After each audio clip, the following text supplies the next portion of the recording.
Niba ujya ukunda kurira igihe uri gusenga cyangwa se akenshi ukisanga urimo kurira utazi impamvu nyamara ibitera, akenshi ukaba ubizi neza ko nta marira menshi ukunda kugira, ariko nyamara wapfuka amaso utangiye gusenga ukumva amarira araje.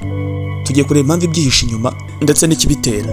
Mu buzima busanzwe ushobora kuba usanzwe ugira amarira menshi cyangwa se nta nayo ugira, ariko nyamara wibaza impamvu igihe cyose iyo ugeze mu rusengero cyangwa se wicaye cyangwa se uri gupfukamira uri gusenga Imana, ahantu amarira ahita aturuka. Uyu munsi tugiye kureba igitera ibi bintu byose, tumenye n'impamvu yayo, tumenye ese koko ni iki kiba cyihishe inyuma ya kuriya kurira kose ubona. Niba ujya ukunda kwisanga uri kurira, iki ntabwo ari ikimenyetso cy'uko uri umunyantege nke, hano ari ikimenyetso cy'uko uri umuntu ukunda kugira amarira menshi cyangwa se ufite isoko y'amarira iri hafi cyane ku buryo kurira bikorohera. Oya, ahubwo iyi ni connection cyangwa se ni umubano wawe n'ijuru mu buryo budasanzwe muri ako kanya. Aka kanya rero ngiye kuguhishurira ibintu bitangaje utaruzi burya iyo umuntu yisanga ari kurira igihe cyose atangiye gusenga. Niba uri umwe muri aba bantu rero bajya bisanga bari kurira mu gihe bari gusenga, iyi video ni iyawe. Kora subscribe, ukore na like, hanyuma dukomeze vuba vuba. Iyi video twayikoze twifashishije igitangazamakuru ndetse n'abashakashatsi ba Jesus Divine Blessings.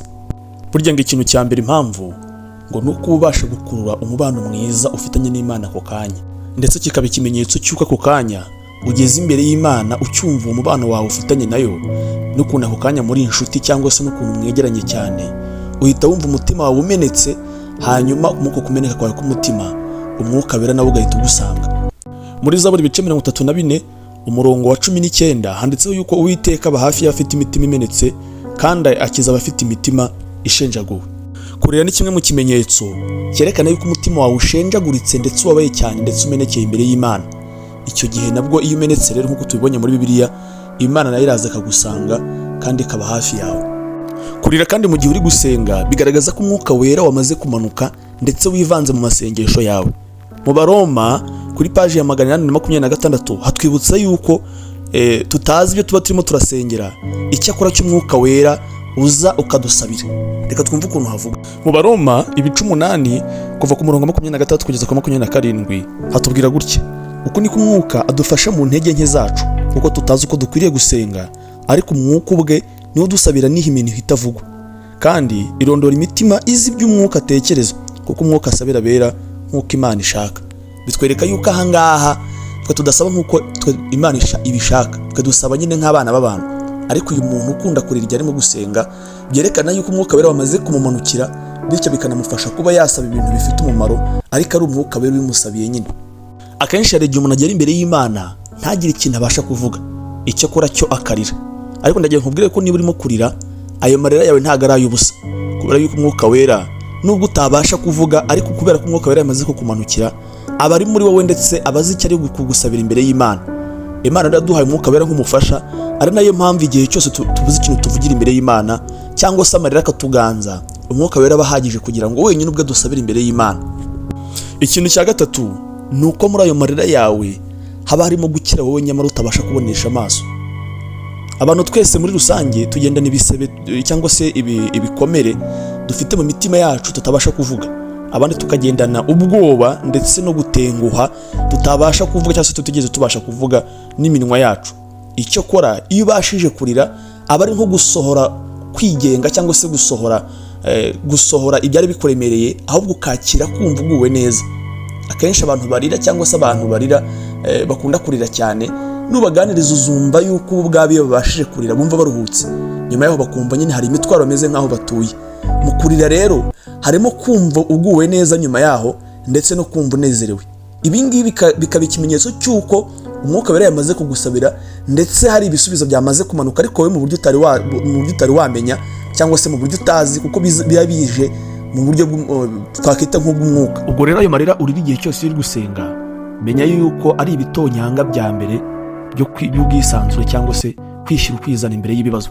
Iyo ukunda kandi kurira cyangwa se niba ujya urira igihe uri gusenga, biba bigaragaza yuko uhariye Imana cyangwa se uyamanitse imbere y'ibibazo byawe ndetse n'agaciro kawe cyangwa se n'icyubahiro cyawe ndetse no gukomera kwawe byose ubonye ko ntacyo bikimaze, hanyuma ukabiharira Imana. Aha rero Imana nibwo izi igahita ikora, kuko Imana buryo ikintu cya mbere ikunda umuntu nyine uyiharira ibibazo bye nk'uko ibivuga, ndetse igakunda umuntu uyereka ko nyine imbere yayo nyine upfukamye ibibazo byose uyibihariye, ari ishoboye wowe nta kintu kimwe ushoboye. biba bihagije kugira ngo noneho umere nk'uhaye Imana ububasha ndetse n'uburenganzira bwo kuza noneho igakora mu kigo cyawe. Wibuke neza muri Samweli wa mbere igice cya mbere kuva ku murongo wa 10 hatubwira yuko ngo ariko Hana yasenganaga Uwiteka agahinda arira cyane. Bidatinze uyu mugore yaje kuza guhabwa umwana, ndetse ihabwa umwana w'umuhanuzi ukomeye cyane mu gihugu cya Israel mu bihe byagiye bibaho, byagiye bitambuka cyane cyane ku ngoma y'umwami Sawuli. Yohana igice cya 11 umurongo wa 35, umurongo wa mbere bavuga yuko ariho mugufiya, hatubwira uburyo Yesu nawe ubwe yarize, kwanditse ngo Yesu ararira. Iki gihe byagaragazaga urukundo rukomeye cyane ndetse n'ubugwaneza ndetse no kwishyira mu mwanya wari wapfuye ari we Lazaro. Icyo gihe nyamara mu kurira kwa Yesu nyuma icyasa gikurikiraho n'ibitangaza, kuko uwari wapfuye nyuma yarazuwe. Niba Yesu rero yararize nyuma yaho hakaza kuboneka ibitangaza, ibi bisobanuye yuko mu kurira kwawe byanga bikunde hari ikintu kigomba kubikurikira kidasanzwe. None kano kanya mukuri ni igiki Imana iri kukubwira mu gihe urimo kurira, cyangwa se ni igiki Imana iri kukubwira mu marira yawe? Imana irakubwira yuko umutwaro ufite utagomba kuwikorera wenyine. Imana irakubwira yuko utari wenyine, ndetse ikubwira yuko iri hafi yawe cyane. Aha rero niho impinduka ubundi zitangirira. Rimwe na rimwe burya ngo mu kubabara cyangwa se mu gukomereka cyangwa se mu kumeneka k'umutima wawe, burya ngo ni naho roho yacu cyangwa se ubugingo bwacu buruhukira.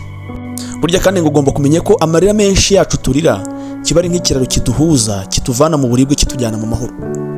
Bigaragaza yuko rero burya ngo mu gihe urimo kurira ari bwo ijuru ritangira gukora, ndetse ibyari bimeze nk'ibikuta bigahirima, ndetse n'ibyakwitambikaga ukabibura burundu.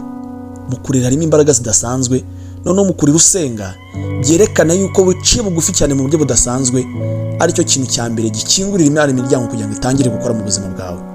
Ushobora iteka kumva uri mu cyumba uri wenyine uri gusenga unarira, ariko nyamara burya ari amarira yawe ikintu utazi nuko ajegeza cyangwa se anyeganyeza ijuru, abamarayika bakabyumva ndetse n'umwami Yesu ubwe akabyumva. Ikindi kandi Imana iha agaciro buri gatonyanga gatoya k'amarira kaguye hasi. Ayo marira yawe rero ntago ari ay'ubusa, kuko Imana iyaha agaciro, kandi Imana yumva buri kantu gato kose uvuze, kabone niyo utabasha kuvuga, umwuka wera wenyine arahagije kugira ngo ageze amasengesho yawe ku Mana. Ariko Imana iha agaciro buri gatonyanga k'amarira yose yawe yaguye hasi. Muri Zaburi ibice 56 kuva ku murongo wa 9 haranditse ngo ubara kurorongotana kwanjye, ushyira amarira yanjye mu icupa ryawe, mbese ntiyanditswe mu gitabo cyawe? Ibi bishatse gusobanura yuko buri marira yose cyangwa se buri gatonyanga k'amarira kose uta hasi mu gihe uri gusenga, Imana byanga bikundire yabika kandi yaha agaciro cyane, ku buryo igihe cya nyacyo izaza igasubiza amasengesho yawe. Wakoze kudukurikira. Niba udukunda cyangwa se wakunze kino kiganiro, nyarukira hasi ukore like, hanyuma uduhe na comment yawe tubwire ukuntu wacyumvise. Hanyuma kandi ntuhweme gukora subscribe ndetse na share kugira ngo n'abandi bantu barenze umwe bakibone kino kiganiro kandi kibagera hari benshi. Wakoze kudukurikira. Imana ibuhe umugisha.